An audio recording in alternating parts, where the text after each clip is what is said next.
श्री शिवाय नमस्तुभ्यं भक्तों, हर हर महादेव। जैसे कि आपको पता ही है कि अभी गुप्त नवरात्रि चल रही है और 28 जून को गुप्त नवरात्रि की दशमी तिथि पड़ रही है और इस दिन गुप्त नवरात्रि समाप्त हो जाएगी। इस दिन आपको धतूरे पर चावल रख देना है। सावन महीने तक आपकी मनोकामना शीघ्र ही पूरी हो जाएगी। तो आइए हम सभी लोग इस उपाय को जान लेते हैं। ये उपाय मैं आपको पूज्य पंडित प्रदीप जी मिश्रा जी की शिव महापुराण कथा से ही बता रहा हूँ। तो आइए हम सभी लोग उपाय को जानते हैं। देखिए, सबसे पहले मैं आपको बता दूं कि इस वीडियो में मैं आपको टोटल 3 उपाय बताने वाला हूँ। ठीक है, तीनों उपाय आपके परिवार के लिए ही होने वाले हैं, तो इन तीनों उपायों को अच्छे से सुनकर जाना। ठीक है, सबसे पहला उपाय हम लोग जान लेते हैं। सबसे पहले इसके फ़ायदे जान लेते हैं कि पहले उपाय के फ़ायदे क्या है।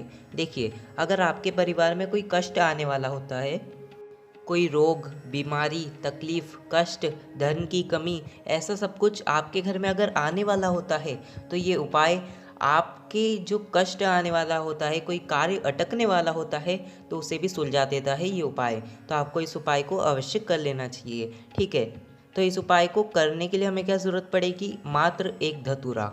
ठीक है, एक धतूरा जो मैंने स्क्रीन पर आपको लिखा था ना, तो वही एक धतूरा हमें ले लेना है। एक धतूरा ले लेना। उसके बाद आपको कुछ दाने चावल की ज़रूरत पड़ेगी। ठीक है, वो चावल कहीं से टूटे हुए नहीं होने चाहिए, इस बात का आपको ध्यान रखना है। खड़े चावल आपको ले लेने हैं, ले लेना थोड़े बहुत दाने। और इन दोनों चीज़ को, ठीक है, इन दोनों चीज़ को लेकर चले जाना शंकर जी के मंदिर में। ठीक है, आप शंकर जी के मंदिर में जाओगे, शंकर जी का जो जलाधारी है उस साइड आपको मुख कर बैठ जाना है। ठीक है, यानी कि आपको शंकर जी के पीछे बैठना है। आपका मुख उत्तर की ओर होना चाहिए और जो आपकी पीठ है वो दक्षिण दिशा की ओर होनी चाहिए। ठीक है, ऐसी दिशा में जाकर शंकर जी के पीछे जाकर बैठना।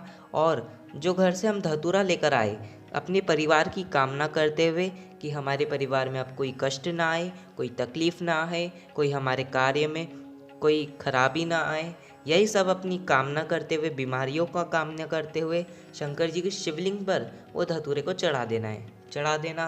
जो घर से चावल लेकर आए, वही चावल को अपनी हथेली में रखकर भगवान शंकर से प्रार्थना कर कर वही धतूरे के ऊपर आपको वो चावल के दाने चढ़ा देने हैं। चढ़ा देना। 2 मिनट श्री शिवाय नमस्तुभ्यम मंत्र का जाप कर लेना।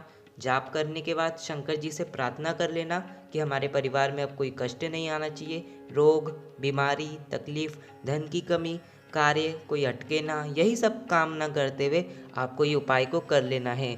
यकीन मानिए, आप इस उपाय को करते हो दशमी तिथि के दिन, तो आपके घर में कभी तकलीफ नहीं आ सकती इस उपाय से। तो इस उपाय को आप दशमी तिथि के दिन अवश्य करें। तो चलिए, अब हम सभी लोग दूसरा उपाय जानते हैं, जो कि होने वाला है आपकी मनोकामना के लिए, आपकी इच्छा के लिए।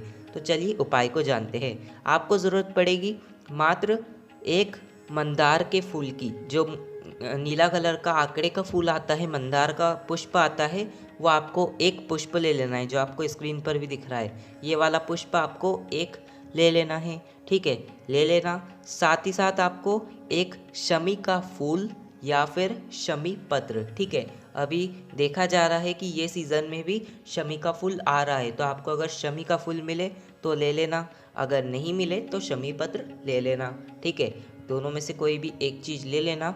और साथ ही साथ आपको ज़रूरत पड़ेगी दूर्वा। ठीक है, दूर्वा भी ले लेना। थोड़ी सी, 1-2 जितनी ले रहे हैं आपको उतनी दूर्वा ले लेना। ठीक है, दूर्वा लेने के बाद इन तीनों चीज़ों को अपने हाथ में लेकर जाना है गणेश जी के मंदिर में। ठीक है, इस बार हमें शिव जी के मंदिर नहीं जाना, इस बार हमें जाना है गणेश जी के मंदिर में। ठीक है, गणेश जी के मंदिर में चल जाना। गणेश जी के मंदिर में जाने के बाद आपको गणेश जी के चरण में इन तीनों चीज़ को अपनी मनोकामना कहते हुए, गणेश भगवान से प्रार्थना करते हुए कि गणेश भगवान हमारी ये मनोकामना है, आपको इन्हें पूर्ण करना है। यही सब अपनी मनोकामना कहते हुए जो गणेश भगवान के चरण है वहाँ पर इन तीनों चीज़ को चढ़ा देना है। गणेश भगवान से 2 मिनट वहीं पर प्रार्थना करना है। गणेश भगवान से निवेदन करना है कि हमारी मनोकामना को पूर्ण करिए। यही सब कामना कर कर वापस आपको अपने घर पर आना है। अगर जो व्यक्ति मंदार के फूल को और शमी पत्र को या शमी फूल को और दुर्वा को, इन तीनों चीज़ को गणेश जी पर समर्पित करता है, उसकी मनोकामना शीघ्र ही पूरी हो जाती है। आप आपकी मनोकामना शीघ्र ही पूरी हो जाती है इस उपाय से।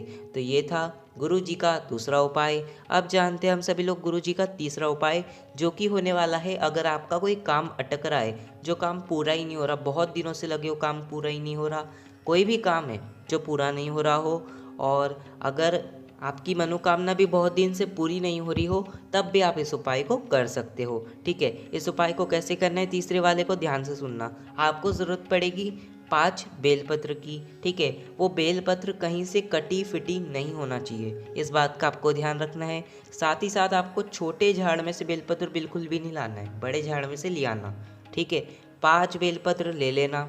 वो 5 बेलपत्र को लेना और साथ ही साथ आपको एक सफ़ेद पुष्प की ज़रूरत पड़ेगी। ठीक है, सफ़ेद पुष्प आपको केतकी का पुष्प नहीं लेना है। ठीक है, आपको जो स्क्रीन पर दिख रहा है इस प्रकार के बहुत सारे सफ़ेद फूल आते हैं, तो आप उन सफ़ेद फूल को ले सकते हो। क्योंकि क्या होता है, क्योंकि जो केतकी का फूल है वो भी सफ़ेद कलर का आता है, आप गलती से अगर वो फूल ले लो तो इसलिए मैं आपको कह रहा हूँ कि ध्यान से सफ़ेद फूल लेना। ठीक है, एक सफ़ेद फूल, साथ ही साथ 5 बेलपत्र ले लेना।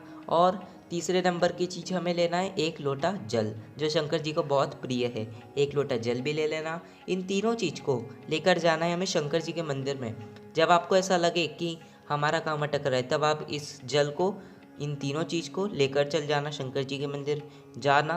सबसे पहले जो हम 5 बेलपत्र लेकर आए, उन 5 बेलपत्र को शंकर भगवान की शिवलिंग पर समर्पित करना है, एक एक कर कर। ठीक है, एक बेलपत्र समर्पित करोगे तो अपनी मनोकामना शंकर जी से कहना, दूसरी बेलपत्र समर्पित करोगे तो भी अपनी मनोकामना कहना, श्री शिवाय नमस्तुभ्यम बोलकर भी समर्पित करना। और जो घर से हम सफ़ेद फूल लेकर आए, 5 बेलपत्र चढ़ जाए, उसके बाद वो जो घर से सफ़ेद फूल लेकर आए, कुंदकेश्वर महादेव। ठीक है, कौन से महादेव? कुंदकेश्वर महादेव का नाम लेकर आपको शिव जी की शिवलिंग पर वो जो आपने 5 बेलपत्र चढ़ाई ना, उन्हीं 5 बेलपत्र के ऊपर आपको सफ़ेद फूल चढ़ा देना है। चढ़ा देना कुंदकेश्वर महादेव के नाम से पर। ठीक है, कौन से महादेव? कुंदकेश्वर महादेव का नाम लेकर आपको चढ़ा देना है। जो घर से 1 लोटा जल लेकर आए, ठीक है, जो घर से 1 लोटा जल लेकर आए हो, वही अपनी कामना को बोलते हुए, वही आपका जो काम अटका हुआ है वही सब कहते हुए आपको शंकर जी की शिवलिंग पर बिल्कुल धीरे धीरे धीरे धीरे शंकर जी की शिवलिंग पर वो जल को समर्पित करना है। वही फूल पर आपने जो फूल चढ़ाया ना, जो 5 बेलपत्र चढ़ाई, उनके ऊपर ही धीरे धीरे आपको जल चढ़ाना है। ठीक है, धीरे धीरे जल चढ़ाना। जल चढ़ जाए उसके बाद जल को अपने आँखों में लगाकर भोलेनाथ से प्रार्थना कर कर, अपनी मनोकामना कहकर, श्री शिवाय नमस्तुभ्यम मंत्र का जाप कर कर आपको वापस आपके घर पर आ जाना है। बस आपको इतना ही दशमी तिथि के दिन कर लेना है। जो व्यक्ति इस उपाय को दशमी तिथि के दिन करता है, उसकी मनोकामना शीघ्र ही पूरी हो जाती है, अटके हुए काम पूरे हो जाते हैं इस उपाय से। तो मैंने इस वीडियो में आपको टोटल 3 उपाय बताए, तीनों उपाय में से आप कोई भी उपाय कर सकते हो। तो यही थे गुरु जी के उपाय। अगर आपको कुछ नहीं समझ आया हो तो कमेंट में पूछ लेना, और कमेंट में हर हर महादेव और श्री शिवाय नमस्तुभ्यम अवश्य लिखना। तो बस आज की इस वीडियो में इतना ही। श्री शिवाय नमस्तुभ्यम, हर हर महादेव।